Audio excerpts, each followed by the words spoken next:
Hello everybody, welcome to the art room. Today we're going to learn how to do 2 snowflakes, but first we're going to do a little bit of an easier one. I call it the intermediate snowflake.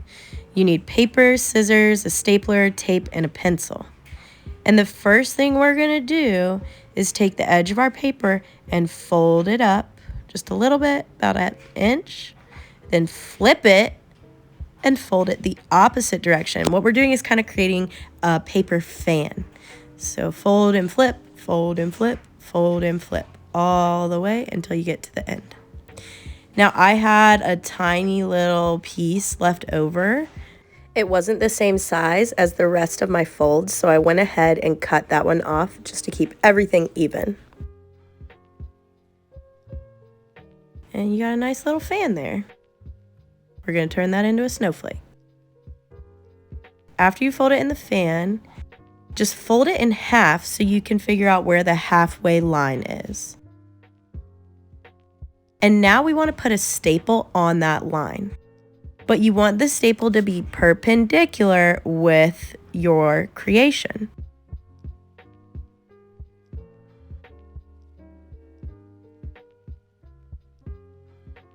Try to get your stapler as perpendicular as you can get it.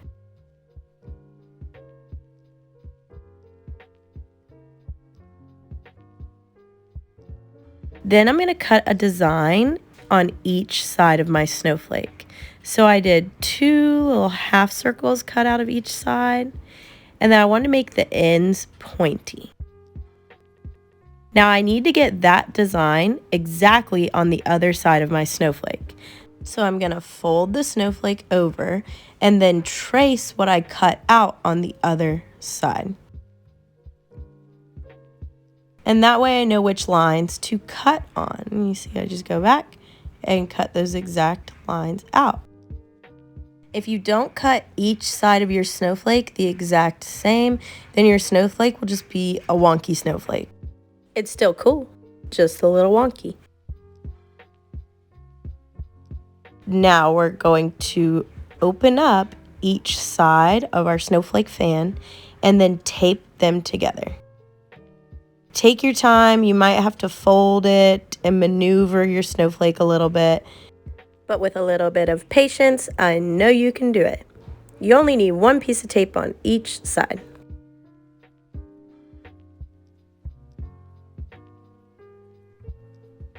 And voila, there is our intermediate snowflake. Now we need to do our advanced snowflake. This one takes patience. You need 6 pieces of paper, scissors, pencils, stapler, and tape. The first thing we're going to do is take the top corner of our page of paper and fold it down until you get a perfect triangle. So we're lining up those 2 edges right there where my fingers are. And crease that. We're going to do that to each piece of paper. So you do it 6 times.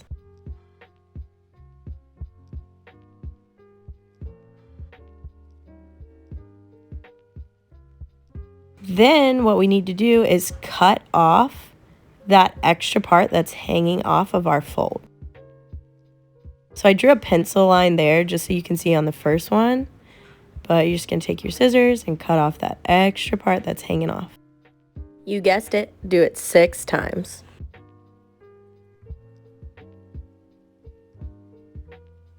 The next step is to fold each one of the triangles we just made in half to create a smaller triangle. Here I'm just going to open this one and check it and make sure I made a plus sign in the middle of my piece of paper. Looks good. Do all 6. Now this part's tricky. There's a fold, a long side, and an open short side on each triangle. We're going to cut 3 lines on the open short side, but you're going to stop before you get to the fold.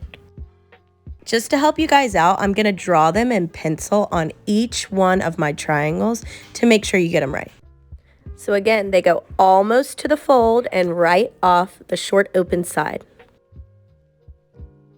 And how many triangles do we have? 6. So yes, do it 6 times.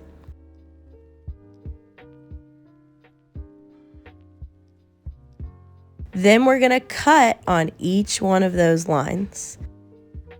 Be patient and take your time, but this was my least favorite part.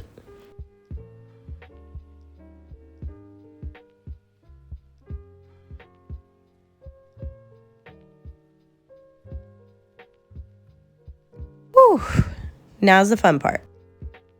Carefully open up that square that you've cut all these gills into. And I'm going to take the two middle triangles and get a little piece of tape and tape those together in a roll. And then flip your square, grab the next level up, fold them the opposite direction, and just tape the 2 points overlapping. Then flip, grab the next level up, tape the 2 points overlapping. And last but not least, you flip and tape the 2 points again. This part's kind of fun. When you pull the tape, you can do it one-handed. Just make sure you pull down. And be careful you don't slice yourself. Now again, I got to do that to each one. So I have to do that to 6 sides of my snowflake. And because of the way that water molecules, which make up snow, stick together, snowflakes really do have 6 sides. So that's why we make 6 of these things. Once you get all 6 taped, take the point of each.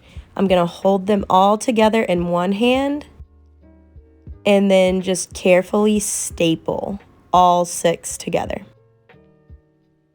And guys, we are almost done. The last thing we need to do is connect each one of these points between each of our creations. You can use tape or a stapler. I tried both, and I will say I think that the stapler is easier. You just have to make sure you get both sides of your creation together when you staple.